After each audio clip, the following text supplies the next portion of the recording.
It's a sad day that we're here. I don't think anybody takes any pleasure in being here. In fact, this is really the last resort that our founders intended to use an impeachment as a check and a balance. I personally have wrestled with the appropriate congressional response to what has been a willful refusal to comply with the law, to adhere to congressional directives, and more importantly, to secure a homeland. The failure to secure the border has been so significant, so catastrophic, so egregious that Congress must now use its power to provide accountability. And we must be the check and the balance against such an extremely egregious breach of the public trust. Families around the country have lost confidence in the secretary, in the government, in the administration. I show you this picture right here of the Tambunga family. This is a button that the Tambungas sat right there when Secretary Mayorkas was testifying.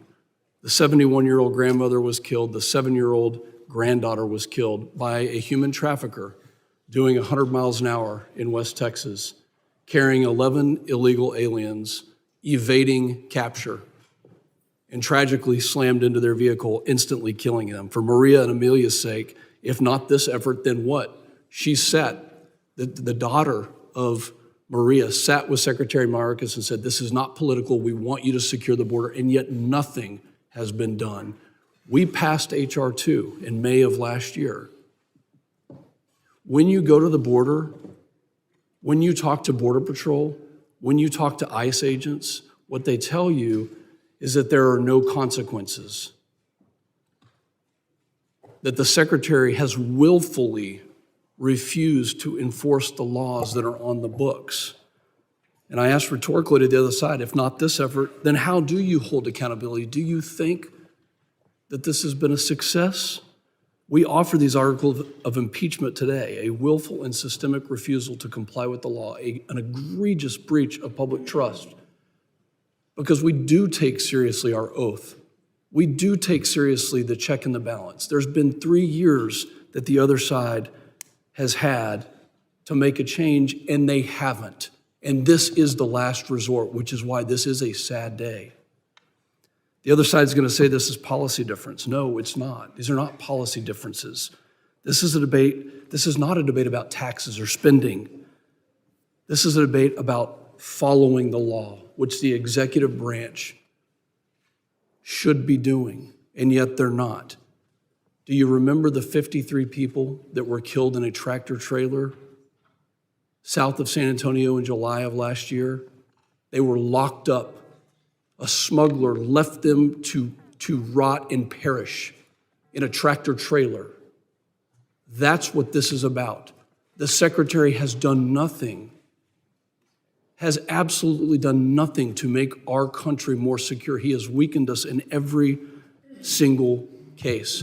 Will the gentleman yield for a quick question? Just a couple of weeks ago, Secretary Mayorkas sat right there next to Director Wray, and I asked a question of the 300 people who have matched the terror watch list. Director Wray, are there still people at large in this country that you know match the terror watch list, but you don't know where they are?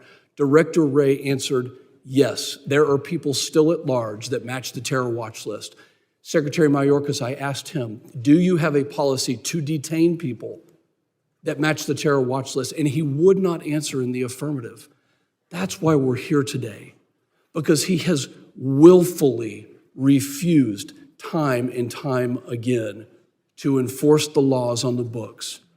We've given many solutions. The Senate hasn't taken them up. It's this type of behavior that brings us here.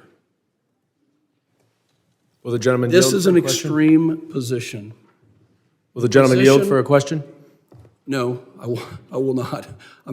My silence to you was the answer. The extreme position is that of my colleague completely disregarding a mother who was here just a few weeks ago that lost her kids to fentanyl.